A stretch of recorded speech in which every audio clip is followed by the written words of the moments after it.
Amaphoyisa eTurkey abophe izinkumbi zababhikishe bezama ukuyongena eTiksim Square ukuyoba ingxenye yembhikisho yosuku lwezisebenzi.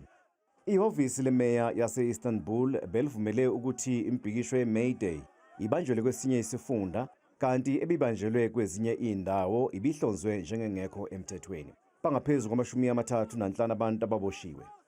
EFrance izisebenzi ibambe umbhikisho zikhononda ngeinguquko kwezomhlalaphansi eyivumela ukuthi-ke izisebenzi ithathe umhlalaphansi sezineminyaka engu-64. Lezi nguquko zaqubula imbhikisho yaba nezigigaba zokucekelwa phansi kwempahla eFrance.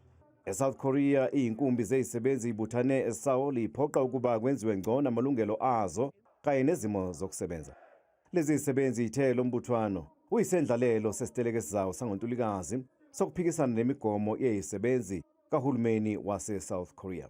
EPhilippines amakhulu ezisebenzi abambe umbuthwano eManila ngasesigodlweni sikaMengameli ukukhumbula usuku lwezisebenzi, zacela ukuba kwenziwe ngcono imiholo yezisebenzi kanye nokuphathwa kwazo.